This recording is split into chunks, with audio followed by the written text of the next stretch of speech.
Hey guys, Poro here with another video. This time I will be doing the mid lane power rankings for Worlds 2025. I'm gonna be honest, I'm a little bit tired for this one. I don't know if this video is gonna be super coherent or not. I might say some shit that my brain isn't processing correctly, but either way, I've got a bunch of more videos to pump out. We gotta do the mid lane video, the bot lane video, the support video, the team video with my pick'ems. And then if I still have time, also a draft video. So there's a lot of stuff to do in these next 3 days. So I'm pretty exhausted. But anyways, mid-tier list. Let's go over the ground rules. If you watch the top and jungle list, I already talked about this. But basically, for this tier list, here's essentially how it works. So I have 3 tier lists up. You can see that there are 3 tabs up here. This first one is going to be my overall tier list. This is the one that actually matters. The second one is a ceiling tier list. So it's how good do I think these players could realistically show up at the tournament? If they played at their best, how good do I think they'll be? And then the third tier list is the floor tier list. So that one is if they played the worst they possibly could, how bad do I think they could possibly be? And again, it's realistically how good do I think they could be and how bad could they be? And then based on where I put them on my ceiling and floor, plus a few other things, I'll slap them somewhere on the actual tier list. When I'm doing these, I like to consider a few things, and I consider them in different orders of importance. So the thing that I care about the most is how they played in Split 3 playoffs. Then after that, just a little bit behind that, but still really important, is how they looked in Split 3. So I try to weigh later performances heavier, because I think that if you do that, then you can account for the growth and improvement of a player or a team over the course of the year. After that, I like to consider how they've looked at past internationals. So we know that some players are international risers, some people are chokers. So I do like to consider that. I don't want to consider it that much. I would rather care more about the recent performances, but I do consider how they've played before. And then finally, something that I still consider, just not as heavily, is how they've looked for the rest of the year. So I think that just using Split 3 is too small of a sample size. So I do like to look at how they performed for the entire year. If a player was dominant from the start of the year to the end of the year, that has a lot of impact for me. I guess I don't really have that much else to say. I'll just get right into it. So we're going to start out with Chovy. Chovy is an interesting player. Okay, listen, I know that I just outlined my requirements and I said that the thing I care more about is Split 3 playoffs, but yeah, I'm going to be honest. Chovy, yeah, he didn't look very good in Split 3 playoffs. For a lot of the series, he did not show up. I think that by the time that we got to grand finals against HLE, he was playing pretty solid again. But in the series where Genji lost to KT in those 5 games, I mean, Chovy was literally just running it down. Like, it might have been the worst series he's played all year. So definitely going to have to consider that. Ceiling, S. I mean, I think that for a good, solid portion of the year, Chovy was not only the best mid laner in the world, but the best player in the world by a pretty large margin. And I think that heading into this Worlds, people should still be expecting Chovy to be one of, if not the best players in the world. I know that there's a lot of stuff surrounding Chovy. A lot of people like to say that he's a Worlds choker because he's never made it to a finals before, blah, blah, blah. But I do feel like a lot of that stuff is situational. I mean, like when you think about some of the teams that he qualified on, I mean, like he qualified with DRX, with like a garbage DRX. He qualified with a garbage HLE. He was literally dragging 4 corpses on that HLE roster to quarterfinals. So like that was a pretty crazy performance. Then there was last year with Genji, but I feel like there were some other people on his team who were not pulling their weight, stuff like that. So I think a lot of it is circumstantial. And then of course you have the fact that he's won 2 out of the 3 modern MSIs. And I consider modern MSI to be a very, very impressive tournament to win, because I think that if you win a tournament with double elimination best of 5s, that means that you were definitely the best team at that tournament. There's no room for questioning if you win something like that. You were absolutely the best team. So I think that Chovy's international choking is a little bit over exaggerated. I do not consider him an international choker, but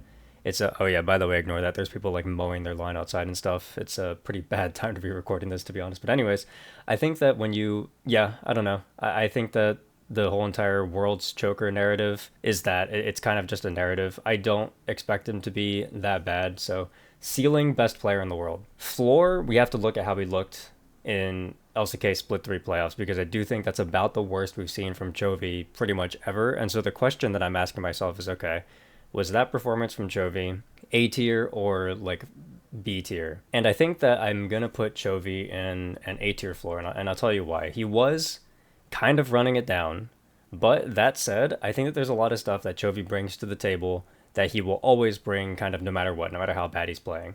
Like if we assume Chovy will be playing the worst possible, we're still going to get elite laning skills. We're still going to get a massive champion ocean with a slew of champions that he can play that very few other people can play in late Fearless. So, he can bust out a Twisted Fate, he can bust out a Zoe, he can play there was like some other weird stuff that he was playing in playoffs that's just slipping my mind right now. But he plays a lot of different things at a very high level. And so I think that no matter what, you're going to get value out of him. Like if we're thinking about his floor in the split 3 playoffs, he had some bad deaths to obvious ganks that he should never die to. He was somewhat AFK mid and late game, stuff like that. But I think that regardless, I'm still going to put his floor at A. I think that if he shows up at his worst, he'll still be an elite level mid laner. Overall, I think we're going to put Chovy in S. Again, even though I do value split 3 playoffs higher, I want to respect the fact that Chovy was the best player in the world for such a long stretch of the year, and the fact that I think that as playoffs went on, he leveled up over the course of playoffs. Like he started off bad, but by the time that he got to grand finals, he was pretty good again. So I think it is completely acceptable to put Chovy in S tier. Next up, we have Zeka, and Zeka is another player who spent a chunk of the year as arguably the best player in the world. So that would have been Split 1. For Split 1 and First Stand, I think there was an argument that Zeka was the best mid laner and the best player in the world. Then we got into Split 2, and I think that at that point, Chovy was definitely better. Zeka was, in that second place range. Then in Split 2 playoffs, he had a hard fall off. And ever since then, he hasn't really been the same. So I think that, at this point, you could say that BDD has been better than him for sure. I think you would put Knight above him, stuff like that. So, Zeka, he hasn't been the most consistent. This split specifically, he's had some really notable late game chokes. He's had a couple of games where he goes for a late game play and it's just terrible and it throws the entire game. Like one that I can point out that a lot of people will probably remember is when he was against T1 and he was playing Azir and he went for a really ill-advised Shurima shuffle, and then he shuffled himself right into Talia rocks, and then they killed him, and then they lost the game and whatever. So that was like a pretty bad throw. So Zeka's been doing some stuff like that. But I mean, like overall, I think that he'll still be pretty good. I mean, like Sylas, Akali, and Yone, which are his 3 kind of special champions, those champions are all going to be playable at Worlds, which I think is really important for a player like him. If he can get on those champions and perform well, then he can be scary. I think that when Zeka's playing at his best, he is locking in a melee champion and he's just going to town, winning unwinnable matchups, styling on everybody, super aggressive, super high damage. I would say that Zeka's ceiling I want to put in S, just because of how he played in Split 1, and then some of the flashes that he shows here and there. And then also we know that, like, of course, he can be an international riser. Like he played really well at Worlds 2022. I know that some people will say that he didn't play that well at Worlds 2024, but I personally thought that in the HLE versus BLG quarterfinal series, I thought that it was 9 players playing out of their mind, and then Doran was kind of just existing. So, I remember Zeka's Worlds 2024 pretty fondly. I might be misremembering, but I feel like I remember him playing well. So in my mind, I kind of view Zeka as an international riser. I think that he has a super high ceiling if he can be comfortable on his champions. But the question is, do I trust him? And I don't know if I do. I would say that Zeka's floor is definitely lower than Chovy's because he doesn't have that same advantage as Chovy where he has a large slew of champions that he can play. And like when I think of Zeka, I think that he can play Azir and Ahri and then melee champions, right? He can play the Yone, Sylas, Akali, and then after that, I don't really know. I don't think his champion pool is that strong after that. So he doesn't have the champion pool depth. I think there is totally a chance that teams will either ban out the melee champions and then he's just not going to be that useful of a mid laner if he looks as uninspiring as he did for the entire Split 3 run. Yeah, I think there's also a chance that maybe the melee champions just aren't that good. Maybe because we have some buffs to different mid laners. Like I know that Syndra is getting buffed, for example. So maybe there's a chance that we just see too many control mages and the melee champions just can't really survive. And then Zeka struggles because his main champions are bad. I could see a scenario like that. So I'm going to put Zeka's floor down in B. And then overall, I'm going to put Zeka in A tier. I think that if HLE wants to win Worlds, Zeka has to be playing Elite, but I just don't know if I trust him because I don't think that he's really been an elite mid laner since like Split 2 regular season. I think that as soon as Split 2 playoffs hit, something just happened and he hasn't been playing as good. So that's where I would put Zeka.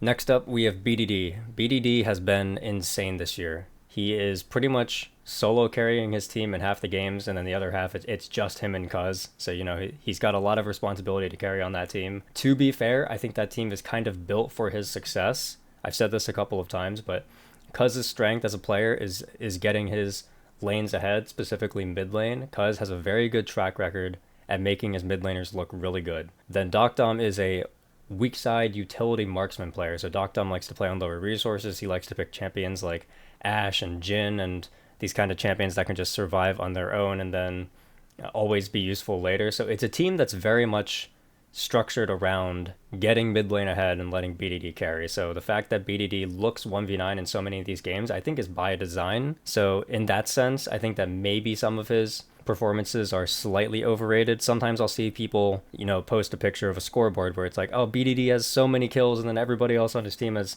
no kills. And it's like, yes, that's because that is what the team and the comp is designed for. But, you know, either way, I do think that BDD has been a super elite mid laner this entire year, really. And then especially like with Split 2 playoffs and Split 3 and Split 3 playoffs. I mean, like his series against Gen G was tremendous. I think that BDD has a lot of the same strengths as Chovy, where he has a super deep champion pool. He can whip out stuff that you never would have seen coming when you get to a game 4 and 5. So that's something that I really look towards. I think that BDD's mid and late game impact has been really good this year. So I expect BDD to be very good. For his ceiling, I'm going to put him right behind Chovy. And then, I mean, if BDD and Zeka both show up at their absolute best, I do think that Zeka will be a better mid laner. So I'll say the BDD's ceiling is S, but below Zeka's. And then his floor, like, so here's the thing. Chovy has shown dips in performances this year. We've seen Chovy have bad stretches. I thought that there were some series at MSI where he didn't play that great. I thought that there were a couple of series in Split 3 playoffs where he didn't play that great. BDD, I thought, has been playing very well pretty much the entire year. I can't think of a time where BDD had like a down stretch. I think you could argue that maybe he didn't look good when they got 3-0'd by Gen G or something like that. But I mean, like, how much are you really going to value that? I mean, like, KT should have gotten 3-0'd by Gen G in the first place. BDD's team sucks. What is he supposed to do, you know? So I think that BDD's floor is actually very, very high. I would say probably just based on what I've seen this year, I would say that BDD has a higher floor than Chovy. I think we've seen Chovy have lower lows. Overall, I would put BDD in S tier. I think that for a solid portion of the year, he was the second best mid laner in the world. So, yeah, I'm solid with that. Then we've got the last mid laner from the LCK, the big controversial one. No matter what I say, somebody's going to be mad. So, yeah, here's my take on Faker. All right, I think that Faker has been struggling with his laning for the past, while. He does not do that well in lane. He will sometimes make big positional mistakes in lane that will result in him taking a really bad trade, and then he has to take a really bad reset, and then he's just bleeding resources in lane and he's behind. I think that is something that happens quite a lot. There are a lot of people who will say stuff like, yeah, but Faker's behind in lane because he roams a lot. He likes to go to side lanes and participate a lot. Well, the stats don't line up with that. Like, his kill participation isn't that high. Like, his damage share isn't that high. It's like, based on what I'm actually seeing in the game and then also what the stats are saying, like, they combine together to just say that Faker, at this point in his career, he's just a player who's going to go behind in lane. Like, he's just somebody who will lose lane to a lot of people, even if the matchup is in his favor or if it's even. So I do think that is just a thing, that his laning is not elite level anymore. Faker does have elite qualities to his game. I think that Faker is an elite playmaker. So when you get to mid and late game and you need that one big moment that's going to turn around and you need somebody to step up and make that play that's going to win you the game, Faker is that guy. He has the confidence to go in and make the play that he needs to make to win the game. He's done it so many times. People will remember the shove against Ruler. I also think that Faker looked really good at Worlds 2024. He looked awesome at Worlds 2024. So nobody can take that away from him. He has his finals MVP that was absolutely deserved. I think that at MSI 2024, there was a really impressive moment that comes to mind. It was the Orianna game where he TP'd in and then he was diving them in between. He was diving BLG in between tier 2 and tier 3. It was just a solo Orianna and he was zoning like 4 people under the tower and he ended up killing 3 of them. And that was a super impressive moment. And I think that's a play that like only Faker could make. I think that Faker's best quality is that he is the type of player who, no matter how high the stakes are, and no matter how high the pressure is, he will always play like himself. I think that the reason why he's a part of so many big moments is because he is the type of player who can just play like himself at all times. He never gets flustered. He never gets stressed out. I think that there are other players who they get to this big moment and they freak out. They're like, I have to make the big play. I have to be the one that steps up. I have to be the big moment. And then they go in and they just choke it because they were thinking about it too much. Like, I don't think that Faker thinks about that stuff. I think Faker just thinks about what he needs to do to win the game, and then he does it. And that is the quality that he has that I really respect about him, like, for his career now. Like, Faker is completely transformed as a player from the start of his career to now. He started out as mechanically superior to every single other player in the world. He would dominate lane. He would solo kill everybody. He would never die. He would 1v9 games. That was who he used to be. Then as he got later into his career and his mechanics started to fall off a bit. Oh, by the way, I said that Faker's mechanics fell off, and there were a lot of people who got really upset with me because they're like, Faker's mechanics haven't fallen off. His mechanics are actually just as good as they used to be. It's just that everybody else's mechanics have gotten better. What is your definition of mechanics falling off? That is literally... Okay, listen, if Faker's mechanics stay the same and everybody else gets better, his mechanics fell off. That is the definition of mechanics falling off, is when his mechanics are not as good compared to the rest of the field as they used to be. That's like... Okay, whatever. Random side tangent. It's fine. But yeah, I mean, his mechanics have fallen off, so... Yeah, that's a thing. I don't even know what I'm saying at this point. I'm just ranting about Faker at this point. Either way, ceiling. If every single mid laner shows up to Worlds playing the absolute best that they could, I don't think Faker will be the best mid laner at Worlds. That said, every single mid laner is not going to show up the best that they absolutely can. I think if Faker plays the way that he did at Worlds 2024, and then everybody else plays at their expected level, I would say that Faker's ceiling is S tier. I mean, like, we've seen him absolutely pop off at Worlds before. I still think he has it in him to make a bunch of big moments happen. When I put Faker behind the other mid laners here, that's not me saying that I think that Faker's ceiling can't beat these other mid laners. What I'm saying is that I think that if Chovy, Zeka, and BDD did show up and played the best that they possibly could, that would be better than Faker's best. But most likely, they're not actually going to reach the ceiling. That's why it's a ceiling tier list, right? Faker's floor. So I think that Faker has a lot of issues as a player these days. Like I mentioned, he loses lane. He falls behind a lot in lane.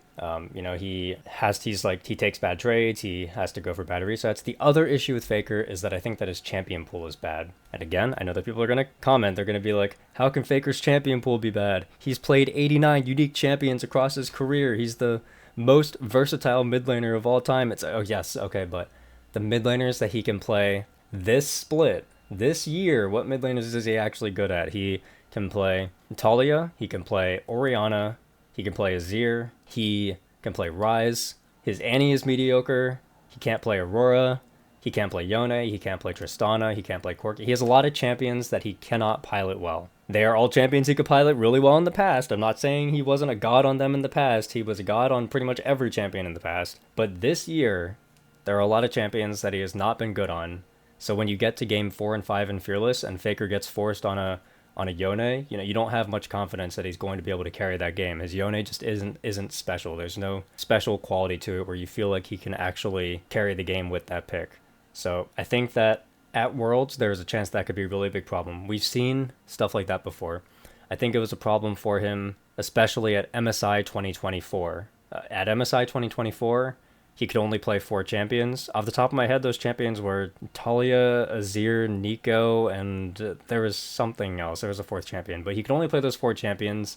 Teams started banning 3 mid laners. 1, 2, 3. They would just ban 3 mid laners, and then they would pick the 4th one, and then Faker had no champion. And at that tournament, he was absolutely a massive liability for the team, and that's a big reason why T1 underperformed at that MSI. So I think that there's definitely a world where we see Faker look like that again, where he's forced onto champions that he's not comfortable on, and then he's stuck just being not an elite laning talent and then he's just not effective. I think that in that world, Faker's floor, we might be looking at like mid B tier, low B tier, something like that. Overall, heading into Worlds, I'm going to put Faker in A tier. I do think I'm going to put him below Zeka. Yeah, that's where I'm going to have Faker. All right, moving on to LPL, we have Knight. I don't know how to feel about Knight. I know that there are a lot of people who are really high on Knight. I don't know if I've been as impressed with him this year as I was in prior years. BLG had a lot of different moments this year where their team was just not clicking, but if I'm thinking about Split 3 and Split 3 playoffs, Knight was definitely super, super good, and he was playing like himself again. I would say that over the course of the year, he's been the most consistent player on the team, and he's been the best player on the team. How high do I think his ceiling is? I don't know if I think that Knight has, like, a monster ceiling the same way some of these other LCK mid laners do. I've always thought of Knight as more of, like, a solid, stable playmaking type of player, and not necessarily the... I mean, like, he can take over a game. Like, he has some games where he locks an Ahri, and then he gets, like, 17 kills or something, but overall I think more of Knight. Like when I think of Knight, I think more about his champion pool and his versatility and just like how he's always useful every game no matter what. That's kind of what I think of when I think of Knight. So ceiling, I mean, he still has a crazy ceiling. I would put his ceiling maybe here. I think that you could put his ceiling behind BDD if you wanted to. I'm gonna put Knight's ceiling here, and then for his floor, I mean, I also think that he has an... I mean, does it? Yeah, he probably has an A-tier floor. I think that he has enough good qualities going for him that even if he's playing at his worst, he'll still be an elite player. So we will chuck Knight's floor... I mean, I don't think I've seen Knight play as bad as Chovy's worst games this year. I'll put Knight's floor there. Overall, I think that Knight is definitely the best mid laner coming out of the LPL, like by a pretty sizable margin. I'm gonna slot Knight in right there in second place. I think that he'll have a pretty good tournament. There's also some other stuff too, like I don't think that Knight's junglers are that great. I don't think that his junglers are as good as any of the LCK players' junglers, so that can definitely hurt him too. So I try to cut him a little bit more slack in that regard. Like I think that if Knight had a more elite jungler, then he would look even more insane than he already does. Moving on to Shanks. All right, Shanks has Shanks is not looked very good, I'm gonna be honest. Ever since he came back from MSI and there was the whole entire big controversy where it was him, Icon, Mole, SMLZ, Ale, and LP, I think it was those six. They like went online and started tag team harassing a woman, and there was like racist comments being thrown around, there was doxing threats, they were like threatening to hire somebody to go murder her. Like it was really, really bad. And ever since that happened, Shanks has been playing like shit. Like his form just completely dropped off a cliff. He is not the same player that he was in Split 2. So, I mean, like, I think that his ceiling was basically about what we saw at MSI, but even at MSI, I didn't think he was the best mid laner or anything. And, I mean, like, just based on the way that his form has been looking in Split 3 and Split 3 playoffs, I don't know if I'm confident that he'll actually be that good, even if he's playing at his theoretical best. I would put his ceiling in A tier, and then for his floor, I mean, like, even though he's been playing really bad, I don't think he's been horrid or anything. I'll put his floor in B. I'll say that there's definitely a world where he could stink it up pretty bad, but he'll still be better than a C tier mid laner. Overall, I'm going to put Shanks in A tier behind Faker. Shanks has really just not been that good. So people who are expecting Shanks to come in and look how he did at MSI and maybe be an S tier mid laner, that is just not the Shanks we have gotten. He's not looked that good. Cream. All right, so Cream is kind of like the LPL Zeka. His best champions are the melee champions. So Yone, Akali, Silas, those types of champions. He likes to be super aggressive. Also similar to Zeka, the rest of his champion pool isn't that big. He spent a good portion of the year trying to work on it, so he's been trying to add stuff like Azir, Victor. I think he has some games of Talia. Like he's been trying to add that stuff to his pool. I haven't been that impressed by it. I think that when he's on a standard mage, he is a fine mid laner, and then when he's on a melee champion, he's an elite mid laner. So I think he's kind of in a similar boat to Zeka. I don't think his floor or I don't think his ceiling or his floor are as high as Zeka's. Like I would say that Cream's ceiling to me is probably like high A. I always say that I want Cream to have a breakout international tournament, like the type of tournament similar to what Zeka had in 2022. But like if I really think about it deep down, I don't think it's possible. I think the most likely Cream will come in and he'll be a very good mid laner, and that's about it. Floor wise, I think that, I mean, the worst that we've ever seen Cream look is at his past internationals, right? Like MSI 24, first stand. At these tournaments, he was not that good. I don't know. I'm gonna put his floor above Shanks. I think Shanks has been pretty bad this split. So yeah, that's what I would say about Cream. Melee mid specialist can be promising. Not as good as Zeka. So I will put Cream. Do I want to put Cream above Faker? I'm gonna put Cream behind Faker. We're literally just gonna give Faker the international buff. I'm just gonna give Faker. I hate doing stuff like this, but I'm just gonna give Faker the international buff. The when in doubt, just give Faker the slot, and I'll put Cream behind Faker.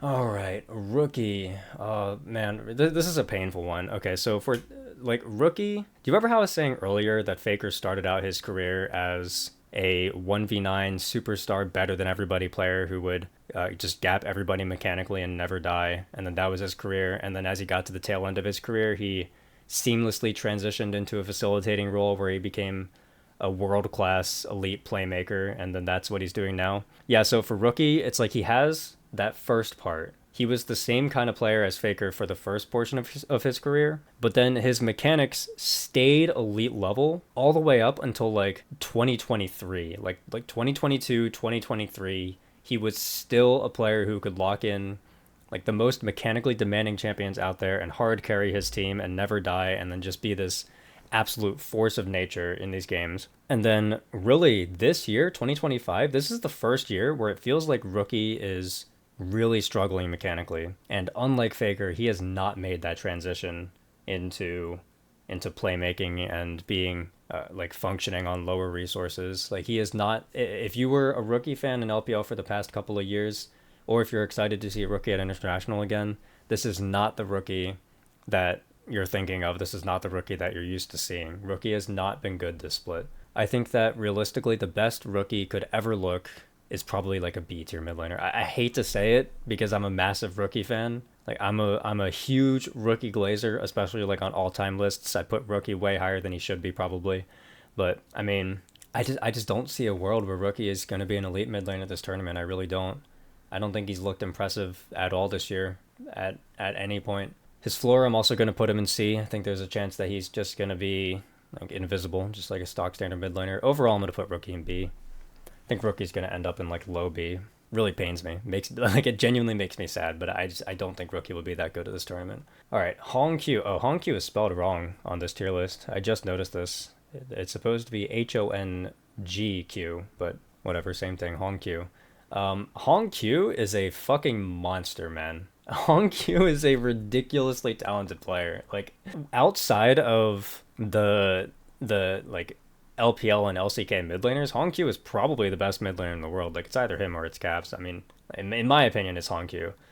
If you were impressed by Hong Q at first stand or MSI, all I have to say is that he has taken leaps forward in Split 3. Leaps forward. He is a much better mid laner heading into Worlds than he was at MSI, which is already crazy because he was an insane mid laner at MSI in first stand. Like he was already really good. So my issues with Hong Q in Split 2 when I was watching LCP in Split 2 is that there were moments when Hong Q would get into game states that were even, and then he would just like succumb to the pressure and he would make a bad play. And then as soon as he made one bad play, he would freak out and then start chain inting, and then one bad play would turn into 4 bad plays, and then he loses the game. That was like the type of thing that Hong Q would do. I was also not very impressed with his Azir in Split 2. I thought that his Azir was, it left much to be desired. For reference, I think that in Split 2, Fofo was a better mid laner than Hong Q. If I was going to make a Split 2 LCP super team, I would put Fofo on that team. When they weren't PSG back then. When Talon played against CFO in that upper bracket finals best of 5, I thought that Fofo was a better mid laner than Hong Q in all 5 games. This split, Hong Q has completely leveled up his play. All of the things that I mentioned about like choking in big moments or succumbing to pressure or making a bad play if he made a bad play before, all that stuff is gone. He completely got rid of all of that. He's now just an excellent mid laner through and through. I think that his Azir has become really, really good, which is super important to me. I think that If you're a mid laner who can pilot Azir, it's a sign of you being a very talented mid laner. So like Champion Ocean, he has a Champion Ocean. He loves to pick like kind of out of pocket stuff. Like he'll bring out a Swain every now and then. If you give him a good draft for it, he's not afraid to pick that. So like mechanics, top tier, X Factor, top tier. He can just put his team on his back and carry games now in a way that he couldn't like earlier in the year. Champion pool, top tier. I mean, there's just nothing negative I can say about this kid. I think that if he continues to improve at the rate that he's improving, he's just going to be a genuine elite mid laner. So ceiling, I think the best Hongq could look at this tournament, and people are going to say that I'm coping a little bit, but I think the best Hongq could look at this tournament is like actually S tier, like actually just straight up bottom of S tier. I think that Hongq is that good. Floor, I mean, Hongq has only gotten better over the course of the year. In Split 3, he showed basically no signs of weakness. And we also, just from the small sample size we have, he's an international riser. I mean, I don't see Hongq ever being bad at this tournament. I just can't see it. I think I would put Hongq's floor in A tier as well. I mean, call me crazy, but I think Hongq is going to end up somewhere in this range. I really think Hongq is just that good. I mean, the question is, would I rather have Hongq on my team or Faker on my team for this Worlds? I mean, like there's the Faker International buff. I have to think about the Faker International buff. My gut is telling me that I would actually just straight up rather have Hongq on my team. I think I want to put Hongq above Faker. That sounds crazy to say, but I think that Hongq is really just that good. I think you all are going to be very impressed with how much he's improved. Like here, I'll put it this way, okay? Junja has regressed. I don't think Junja has looked as good in Split 3 as he did at MSI in Split 2. I think that Doggo has not looked as good in Split 3 as he did at MSI and Split 2. I think that Driver has not looked as good as he did. I don't think Driver's looked as good in Split 3 as he did at MSI and Split 2. And I think that Kaiwing is Kaiwing. So if everybody on CFO is playing worse than they did before, and yet somehow CFO still went undefeated for the entire course of Split 3 and Split 3 playoffs, and CFO is still a team who I think have the potential to make quarterfinals, somebody on the team must have picked up the slack and just played out of their goddamn mind for the entire split. Like, somebody had to do it. That's all I'm saying. So, and I mean, like, yeah, really Hongq has just been that good. Okay, Dire. I think that Dire is probably I can't talk. Dire is probably my favorite player at the entire tournament. I've just, from watching LCP, from watching this guy evolve over the course of the year, he has been my favorite player to watch. Apart from Doomby, but Doomby's not at the tournament, so whatever, we don't have to care about that. Dire, he is, in my opinion, the future of Vietnamese mid laners. Vietnam has never had a good Vietnam has had good mid laners in the past. Like they had, I think the Dio 1 was promising, but he got banned for match fixing. Froggy was promising, but he got banned for match fixing. So you kind of just got left with this pool of mid laners from Vietnam who really aren't that good. Like we saw Gam have a lot of problems with that with Emo and Arrest. Neither of them were at the level to perform internationally. I think that Kati, who's the mid laner for Vikings and also played with Gam for some of the internationals, I think that he is a mid laner who does not hold up internationally. Dire is the mid laner, in my opinion, who from Vietnam actually has a chance to play well internationally. I'm a big believer that Dire will be good in the future. The main question is if he's there yet, because he has had issues over the course of the year. He's had some moments in Split 1 and Split 2 where he was choking a little bit. He's had moments in Split 3 where he got solo killed on timers that he shouldn't have gotten solo killed on. Or like he has some champions that he really just cannot play at all. Like if Dire ever locks in Azir, they're losing the game. I don't know what to tell you. He might be the worst Azir player I've ever seen in my entire life. Like oh my god, dude. There was an Azir game that he played where he had like 5 terrible shuffles in a row. It was quite the spectacle. But I think that Dire is a really good player. I think that he's good at Aurora. I think that he's really good at Orianna. I think he's solid on Ryze, Galio. Like he can play pretty much everything in the meta.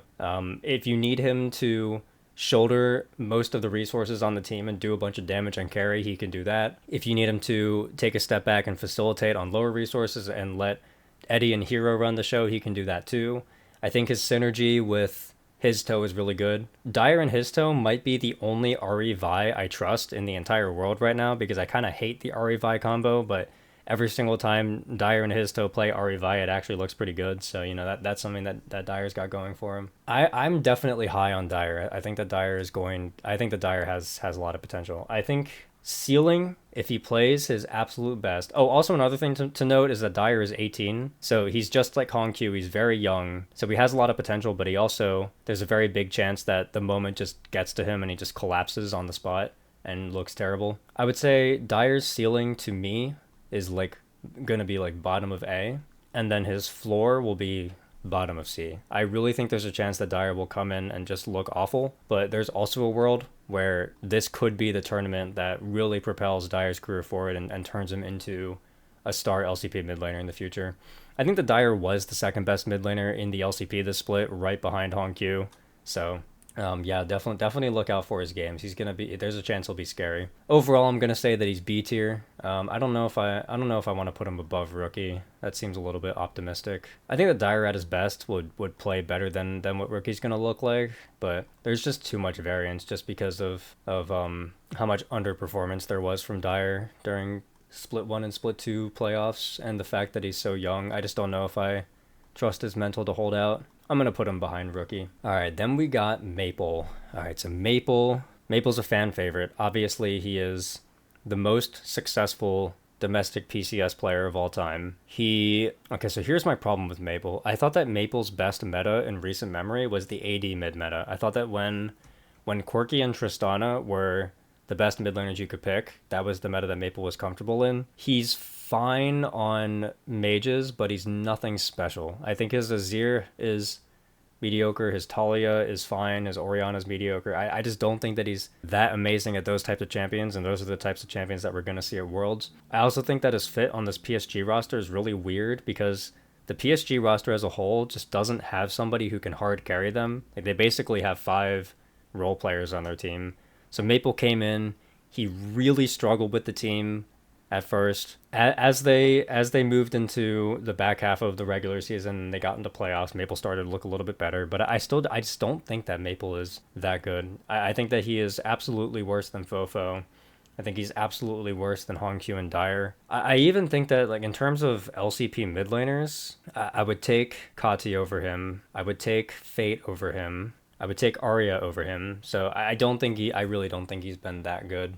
Ceiling, I mean, Maple is at the very tail end of his career. I also think that every single time in 2024 when PSG were pushing to make some kind of upset when they were punching up, so for example in their best of 5 against BLG, I always thought that the players on PSG who held them back were Maple and Woody. I thought that Maple was one of the players that lowered the ceiling of that roster, and I don't think he's gotten any better since then. I would say I think that Maple's ceiling is like C, and most likely he will hit the ceiling. I think that Maple's pretty consistent, but I don't see him getting much better than this. Floor, there's a chance that Maple gets outclassed in every single match against everyone. I would say that his floor is D, but overall I would put Maple in C. I think that there is a good chance that he will reach close to his ceiling, and then it's just that his ceiling is not that high. Moving into the LEC, Caps. I personally still think that Caps is definitely the best mid laner coming out of the LEC. I know that there are some people who might argue that JoJo is a better laner than Caps, but overall I think that like big picture, Caps is definitely the best mid laner coming out of the LEC. I also think that there's a solid argument that he's just the best mid laner in the West right now. And yeah, I think he was the only member on G2 who looked even half serviceable at MSI, and then ever since he's come back to Split 3, he's been super 1v9 again. I mean, I don't even want to say that he's been 1v9 because all of G2 have been playing well. He's been really good in Split 3. I mean, like, we all kind of know what to expect from Caps at this point. He's a super creative player, can lane pretty well, has a lot of confidence, deep champion pool, you know, lots of stuff like that. One of my issues with him in Split 2 was that I thought that he was trying too hard to kind of carry every game. I thought that he and Broken Blade were both overplaying their hand sometimes, and then they would have big int moments because of that. Like, there was a game in Split 2 playoffs where he played Orianna and he literally just ran it down. Like, there's no other way to describe it. There was an Orianna game in Split 2 where G2 was winning and Caps literally ran it down. Like, he right-clicked it into the enemy team and died, and then G2 lost that game. Like, it was crazy. There's actually no other way to explain it. I think that in Split 3, he has not been doing that. Part of that is just the fact that the rest of his team finally picked up the slack. Skewmond is way more active. G2 as a whole are way more active. Lebrov has been playing a lot better, so Skewmond and Lebrov, their jungle support synergy is there. Broken Blade is like also shouldering the right amount of responsibility for the team now, so Caps doesn't have to bend over backwards to try and win games anymore. So he's playing a lot more like himself now. I think that Caps will look really good at this tournament. I would say that Caps' ceiling is probably like A. I think that I don't think that Caps will hit an S tier ceiling. I don't think that we're looking at, 2019, 2020 Caps anymore, but I do think that there is a chance that Caps comes out and plays really, really well. And I would say floor, I have not seen Caps play badly this year, really. I would say that his floor is also pretty high. I would put his floor somewhere in B tier. Maybe, I'm down to put his floor at like top of B tier. I think that's fine. And then overall, we'll put Caps in A tier. I don't know if I want to put him above Cream, above Faker, below Faker. He is absolutely above Shanks. I think the lowest I would be willing to put Caps is here. Then I just have to think if I want to put him above Cream or not. Above Cream, above Faker or not. I think I'll leave Caps here. I think that Caps could... I think that there's an argument that you could put him here. I'm going to leave Caps here on my list. So, ceiling, floor, I'm going to put him there. JoJo. So, JoJo's got some advantages. I think that his laning phase is very good. I think his mechanics are good. And I think that he's got a nice champion pool for Fearless. So anytime that MKOI go late in Fearless, it always feels like JoJo has something up his sleeve, whether it's, he's had a couple of games, like a couple random games of Kassadin and stuff. There were some other weird picks that he played in Split 3 playoffs. I can't really remember off the top of my head, but I think of JoJo as somebody who has a creative champion pool. He's always thinking about what he can play to get an edge. I think that JoJo has had some questionable mid and late games. I don't think that his ceiling is that insane or anything. I would put his ceiling in A tier, like bottom of A tier, and then his floor will say like top of C, and then overall, I think JoJo will likely be better than Dyer. The question is if I think he'll be better than Rookie or not. I'd be down to put him above Rookie. I think that's where I'm going to put JoJo, is right there. Don't really have much to say on him. All right, and then we got Poby. So Poby is an interesting case because I think that Fnatic... Okay, individually, I don't think Poby is anything special. I think he adds a lot to Fnatic as a member of the team, as a role player. I think he was the perfect player to put on Fnatic to raise Fnatic's potential. Individually, on his own merits, I don't think Poby is special. He has champion pool issues. He has a very limited ceiling. He is not the type of player who I would trust to be able to carry a game or who I would trust to put on high resources. I think of him solely as a facilitator, a playmaker, and a role player. So I would say I think his ceiling is like B, and then his floor is C. How bad do I think Poby can be? I think that like when he was in LCK Challengers, I don't think he was ever the worst player on his team. I think that Dahl and Guwan had way worse moments.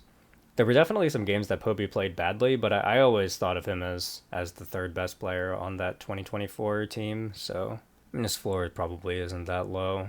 Do I want to say that his floor is higher than JoJo's? I think that no matter how bad JoJo plays, he'll always have a solid lane phase. I think Poby's floor is probably lower than Rookie's. I could totally see Rookie just shitting the bed. Overall, I'm going to put Poby at bottom of B tier. I think that Poby will be a fine mid laner. He's more of a team player than he is an individual standout. And finally, we've got the LTA. Let's start with Quad. Quad, I think his ceiling is like top of B. I'm not super impressed with Quad ceiling. I think that he... maybe this is rude. I'll put his ceiling at... do I really think that Quad can reach a bottom of A tier? Like, he's got an elite Cassio. I think that he is pretty good on some control mages. I really think that Quad has a limited ceiling. I don't know how I feel about putting Monet. Yeah, I think that Quad he's a very consistent player. I think that most of the time he will reach like the B tier that I'm going to put his ceiling at. Obviously, best Cassio in the world. Very good at most control mages. Very good at building space in fights, knowing his limits, stuff like that. The problem is that I feel like he just gets strictly outclassed by pretty much every single elite mid laner. Like, if he goes up against any of the LCK mid laners, any of the LPL mid laners, I think that he'll just get outclassed. I don't think that he is better than Caps. I don't think he's better than Hongq. I think that if Dyer is playing well, I don't even think that he's better than Dyer. So yeah, B tier ceiling, sure. And then floor, we saw Quad's floor. It was at MSI. Quad had a very, very bad MSI. I thought that every single time he picked Annie, it was a disaster. I thought that he was dying on way too many timers. I thought he was team fighting bad. But, throughout all of that, I still think that he has a pool of champions that he's comfortable on. I think that his lane phase will be fine for the most part. And I think that he's always relatively patient. I don't think his floor would be that low. I would put his floor like in top of C. I really think that MSI was genuinely the worst possible he could ever look at a tournament. And in my MSI reflection video, I did say that he had a C tier performance. I do think that is the worst he could ever do. So I'm going to put his floor at top of C. And overall, I'm going to put Quad as a B tier mid laner. I think that Quad, we're going to throw Quad like here. Very close to his ceiling. I think that Quad is very consistent. Miru. So Miru, when he played in the LTA South, he was a very electric player. He would pick stuff like Akali, Aurora, champions that can do a lot of damage, that can have a large impact on games. And then he would 1v9, he would carry, look super flashy, all of this stuff. My problem is that when I went back and I watched those games, I never thought that he was doing anything in those games that would actually hold up against really good teams. Like, my opinion of Miru is that he has pretty solid mechanics, decent champion pool.